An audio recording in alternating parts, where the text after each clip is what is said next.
नमस्कार, आप देख रहे हैं ग्राउंड रिपोर्ट। मैं हूं कोमल बड़ोदेकर और इस वक्त मैं हूं भोपाल के इतवारा इलाके में। ये पुराना भोपाल है, ये पुराना शहर है और हम यहां पर दुर्गा जी के पंडाल लगे हुए हैं, शहर में रौनक है। और हमारे साथ अनिल ठाकुर है जो इस दुर्गा पंडाल के आयोजक है, संयोजक है। हम इनसे जानेंगे कि कोरोना के बाद क्या चीज़ें बदली है, कितना बदलाव आया है। भैया नमस्कार। नमस्कार। ठीक, कोरोना के बाद बहुत अच्छा खासा बदलाव आया है। पहले पंडाल भी अपन 1 महीने पहले से हम लोग तैयारी करना चालू करते थे और अच्छे से धूमधाम से होता था और पब्लिक भी आती थी ज़्यादा। पब्लिक डरी हुई है, वैसे आ नहीं रही। हम तो हमारा प्रशासन के हिसाब से, नियम के हिसाब से सोशल डिस्टेंसिंग करते हुए पालन कर रहे हैं। ठीक है वैसे तो, पर बहुत ज़्यादा हद तक। अच्छा, पहले जब ये शायद पहला मौका है जब इतना मतलब सीमित एरिया में ये जो झांकी जो है ये बैठाई गई है। ये पहला मौका है, मतलब विगत 21 वर्ष में ये पहली बार हुआ होगा जो इतना सीमित तरीके से बैठाया गया।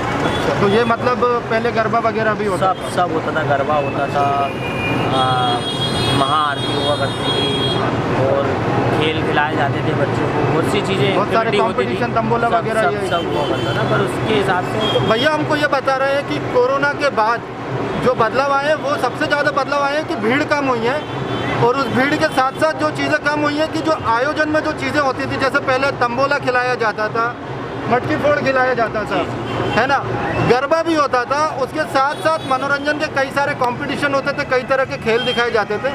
लेकिन वो चीज़ें पहली बार बदली है और ये जो झांकी है, जो पंडाल है, ये पिछले 22 सालों से चल रहा है। ये 22वां साल है इसका और 21 सालों में ये पहली बार ऐसा है कि जब कोरोना के बाद और लॉकडाउन के बाद जो चीज़ें बदली है वो ये चीज़ें बदली है। इस साल हम भंडारा भी नहीं करवा पा रहे हैं। मतलब अच्छा, जो गाइडलाइन है वो भंडारा भी नहीं करवा सकते। मतलब उन्होंने 200 लोगों का बोला है। हमारे यहाँ कम से कम 2,500 से 3,000 लोगों का दाल बाफले का भंडारा हम कराते हैं। अच्छा, हर साल हमेशा दाल बाफले का दशहरे वाले दिन कराते हैं। हमेशा दाल बाफले या फिर कुछ नॉर्मल? दाल बाफले, कड़ी और अपना भरता और उसका पूरा प्रसादी रहती है। करीब वो 8 से 8.5 से 9 कुंटल का आटे के बाफले का।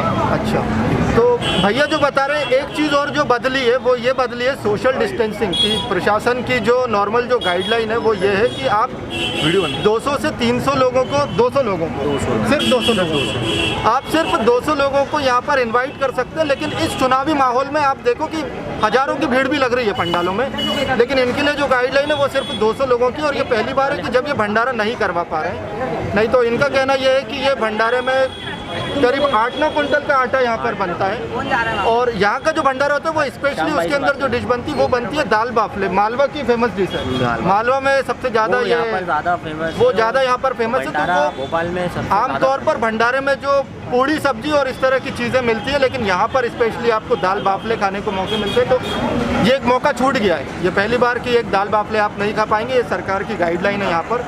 और कलेक्शन में क्या कमी आई है, क्योंकि लॉकडाउन के बाद में सबसे ज़्यादा व्यापारियों पर सबसे ज़्यादा फर्क पड़ा है और इतवारा उन इलाकों में से है जहाँ पर ट्रांसपोर्टेशन एरिया है। यहाँ पर होलसेल का एक बहुत बड़ा मार्केट है कि पूरे मध्य प्रदेश में सिटी है, सराफा है। तो पूरे प्रदेश भर में जो छोटे छोटे ज़िले और जो गाँव है वो यहाँ से आकर होलसेल में सामान लेकर जाते हैं। एमपी में आसपास के सारे इलाके में, विदिशा हुआ, आस्था हुआ, सीहोर हुआ, ये सारी जगह ही जाता है सब। तो अब ये बताइए कि यहाँ पर अगर आर्थिक दृष्टि से देखें तो पहले कितना चंदा होता था और अब कितना हो रहा है?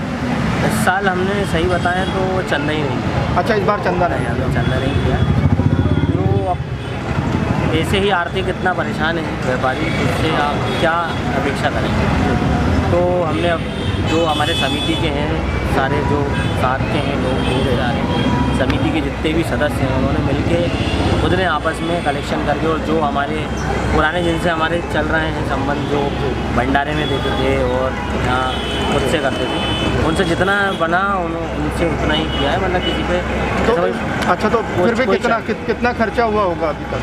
अभी करीब हमारा एस्टिमेट है अभी 2 लाख के समथिंग। 2 लाख के समथिंग है और हमारा वैसे जाता था करीब भंडारा पूरा कंप्लीट मिला के 7 से 7.5 लाख। अच्छा, 7.5 लाख। तो जो अनिल जी है वो हमको ये बता रहे हैं कि लॉकडाउन से पहले जब कोरोना नहीं था तो उस टाइम पर जब देवी जब बैठती थी, जब दुर्गा जी के जब पंडाल लगते थे, तो उसका जो बजट था वो करीब था 7 से 8 लाख रुपए का वो कलेक्शन चंदा करते थे, चंदा कर कर ये बिठाते थे। लेकिन ये पहला मौका है कि जब इन्होंने खुद से कलेक्शन किया है और वो जो कलेक्शन हुआ है वो 2 से 3 लाख रुपए का हुआ है। उसमें बहुत सारी चीज़ें इन्होंने भी अपनी साइड से कट की है।